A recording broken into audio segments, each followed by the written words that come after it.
Hi friends, இன்றைக்கி நம்ம lunch box ரெசிபியில் tomato rice எப்படி செய்யலான்னு பார்க்கலாம்.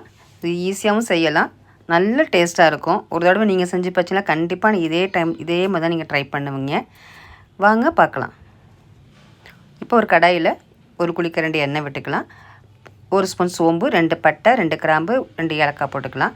இது பொரிஞ்சதுக்கப்புறம் நல்லா 1 கப்பு பெரிய வெங்காயம் நைஸாக நறுக்கி வச்சுருக்கேன், அதை போட்டு நல்லா கிளறிடலாம். ரொம்ப பொன்முருள் வர வேண்டாம். இது கரெக்டாக பொன்முருள் வரதுக்கு முன்னாடி நம்ம இஞ்சி பூண்டு பேஸ்ட்டை போடணும்.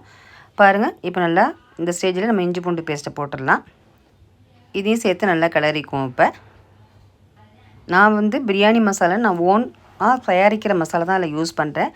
அந்த வீடியோவை உங்களுக்கு நெக்ஸ்ட் டைம் அப்லோட் கொடுக்குறேன். இப்போ நைஸாக ஒரு 3 பெரிய தக்காளி பழத்தை நைஸாக நறுக்கியிருக்கேன், அதை இது கூட சேர்த்து நல்லா வதக்கிக்கலாம். ஒரு அரைப்பதம் வதங்கினதுக்கப்புறம் நம்ம இதில் மசாலாலாம் சேர்த்துடலாம்.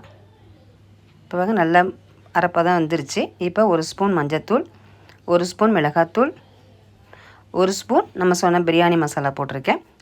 தேவையான சால்ட்டு போட்டுக்கலாம். நல்லா மிக்ஸ் பண்ணி இதை கலந்து வேக விட்டுடலாம்.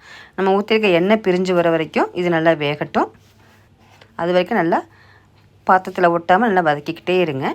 இப்போ பாருங்க, நல்லா வதங்கிருச்சு, பாத்திரத்தில் ஒட்டாமல் இருக்குது.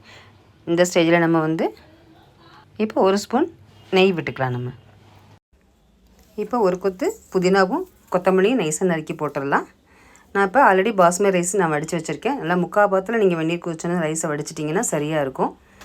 இப்போ நம்ம இதை நல்லா கிளறிக்கலாம். லோ ஃப்ளேமை மட்டும் கொஞ்சம் ஃப்ளேமை குறைச்சி வச்சுட்டு கலக்கணும். ஏன்னா நம்ம மசாலா பூரா அந்த ரைஸ் இழுக்கிற வரைக்கும் நம்ம கிளறணும். அதனால் அந்த பதம் வர வரைக்கும் நம்ம நல்லாவே கிளறிட்டுருக்கலாம். ரைஸ் உடஞ்சிடாமல் மெதுவாக ஸ்லோவாக கிளறுங்க. இப்போ பாருங்க, நல்லா எல்லா பக்கமும் கிளறியாச்சு. இப்போ எல்லாமே ரைஸில் மசாலாலாம் இழுத்துட்டு சூப்பராக வந்துருக்கு இந்த ரைஸு. இந்த ரைஸ்க்கு நம்ம ஒரு முட்டை குழந்தைங்க கொடுக்குறதா ஒரு முட்டையை வச்சுட்டு தயிர் பச்சடி கொடுத்தாலே போதும், சூப்பராக இருக்கும். இந்த வீடியோ பிடிச்சிருந்துச்சின்னா கண்டிப்பாக ஒரு லைக் கொடுங்க, ஒரு ஃபாலோ பண்ணுங்கள். தேங்க்யூ.